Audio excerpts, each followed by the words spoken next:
Hello, it's me again, and I'm going to be talking about something that has impacted me lots. Now, what prompted me to talk about this was actually the last video, and just the fact that I wanted to delete it so badly because my nostrils kept on flaring and that weird part of my chin kept on showing, and yeah, it wasn't pleasant looking back on it and seeing what I look like, and for that reason I would like to talk about lookism, because it has been a big part of my life, and I for one am very lucky to be born as a girl, because males definitely suffer lookism far more than a female ever can, and I know it seems like this isn't my place to be talking about it, but I think just as an objective 3 out of 10, I do have some right, but I know that I can never understand what it'd be like to be a male to go through this. This is why only males can be incels. This is why only males get the severest of the bullying for their looks, and I'm sorry if it infuriates you to see me discussing it, because I, just by existing as a female, will never get to experience the worst of the worst. However, I have experienced some bad things due to lookism, and I will be sharing those today. So, how do I know I am ugly? Well, first of all, females. Females can be very brutally honest about this. Some are cruel, I've started to meet a lot more nicer females at my new school, and I'm not sure if, I don't know them that well, but I like to call them my friends, because they're the closest thing I've ever had to friends in my whole life, even though I don't talk to them. I just listen in and observe, but it's still really nice. Anyway, I'm kind of going on a tangent here, but the females at my old school were very open about how ugly I was, and they would do very horrible things. It's mostly females who do this, but in some instances there's even been males. Specifically what you would call chads, or even the high-tier normies. I say that with quotations because I think they're very corny terms, but they do fit, I guess. So yeah, when I was 10 years old, people got dared to talk to me, because I was so repulsive that talking to me was something you had to be dared to do, like it was something no one wanted to do, so it was seen as, sorry, stomach rumbling, yeah, it was just seen as a challenge, and so that was the first sign. I overheard someone get dared to do it, and that was the first sign that things were not going to be good for me, and that was when I guess I knew from the age of 5 that I was ugly, because that's when I started recognising that my nose was bigger than other regular girls' noses, and I would recognise myself that femininity in girls was very beautiful, and that was what was on TV, and that was what was admired. So yeah, the nose was the first sign, and the overly masculine, I don't know what is with me, maybe I have too much testosterone for a girl, but I think my jaw is way too masculine as well. I would like maybe just a normal chin or a recessed chin, because I feel like a witch side profile wise, with the big chin and the long nose, and yeah, so there were some instances of males expressing I was ugly, even though that is a lot rarer than the females.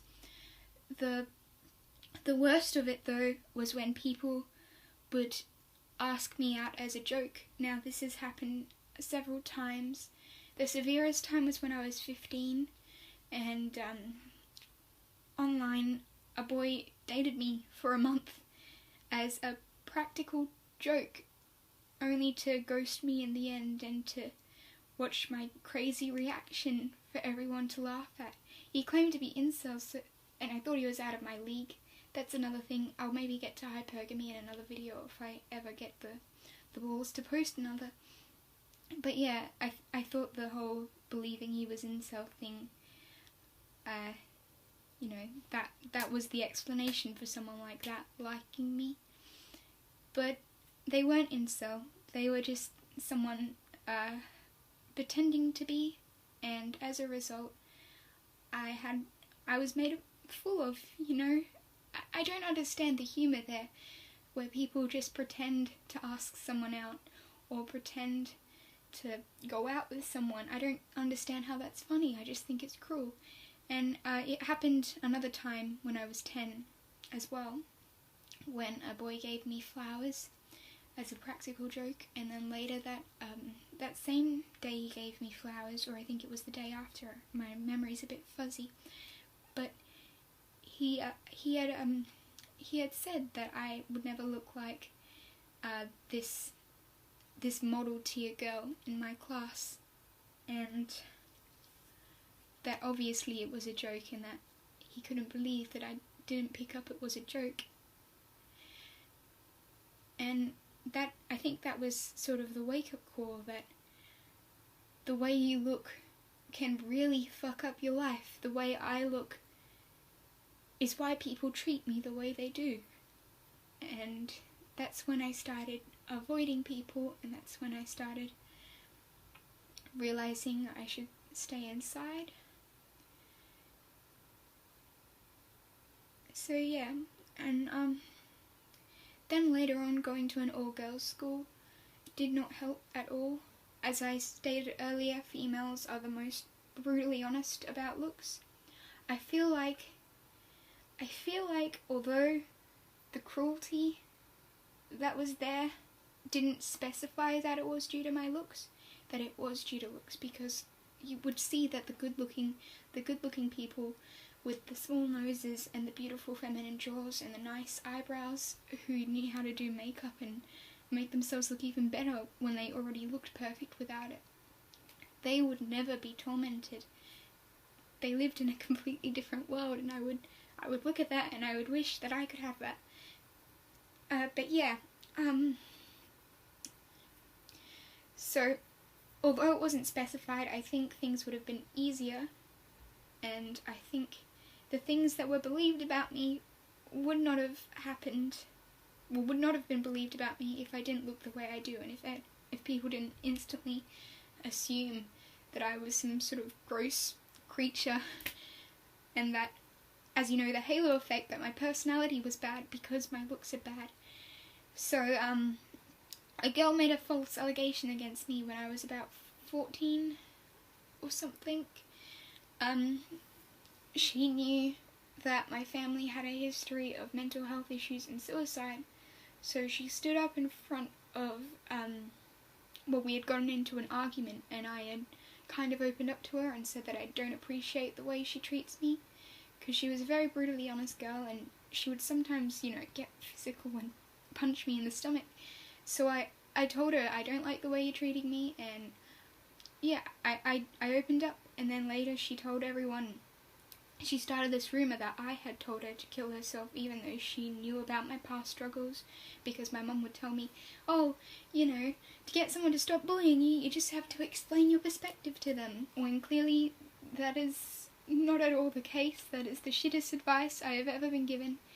So, yeah, so that happened, and lots of people who knew me didn't believe it, but people who didn't definitely did, and as a result my reputation was kind of, it felt smeared, like I would always feel like people were looking at me in disgust, and that was the straw that broke the camel's back, that made me change schools. And since I no longer go to an all-girls school, I feel a lot safer.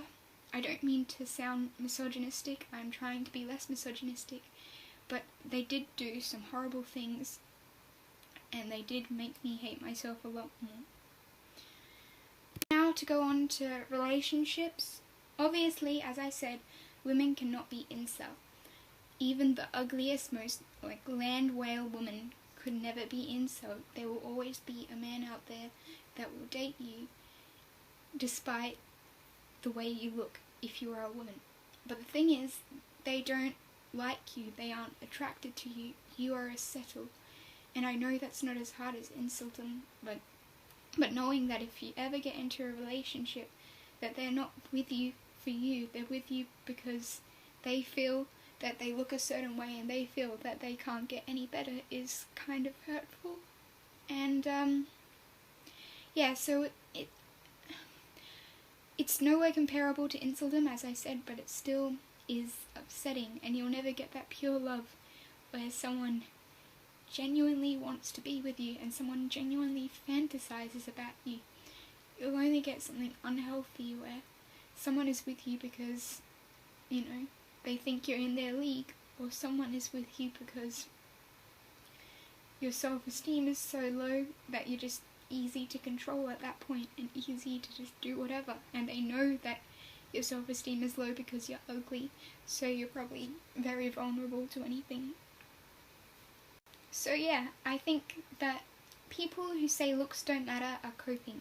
Looks matter in everything. Statistically, ugly people are more ostracized. Statistically, ugly people fail more in job interviews because the way you look, the bone on your face, dictates every aspect of your life almost. Your social life, your love life, all the parts that matter. And I wish that personality meant more. And people say that I'm superficial for going on and on about how I want a nose job, or going on and on about how I want facial reconstruction surgery, but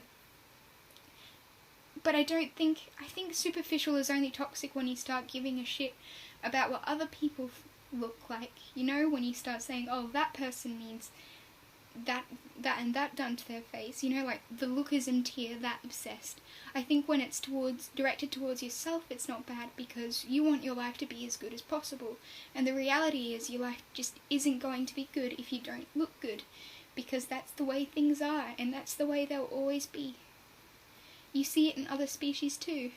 It's just a part of evolution, survival of the fittest, and that happens to be the carriers of the best genes, the ones that people want in their offspring. And in females, men like feminine features because that suggests more reproductive aspects. Like, the reason men like big breasts is because of fertility reasons, you know, breastfeeding, children, etc., etc., and so on and so forth. So that's why if you don't look feminine as a woman, you are ugly, just as if you don't look masculine as a man, you are viewed as ugly by the opposite sex, and that's how it's always going to be, and we just have to live with it.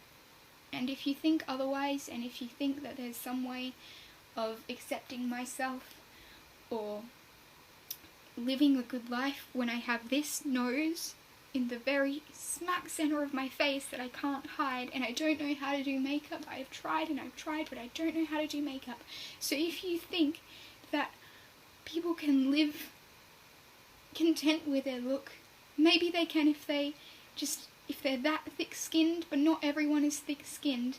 So I'm sorry, people who believe that looks aren't everything and that looks don't dictate your life, but you are blue-pilled as fuck, and you just have to accept that they do, and this is the way things are, and this is how they'll always be, and then this is all I am, and then this is all I'll ever be. So yeah, I just had to get that off my chest. Goodbye.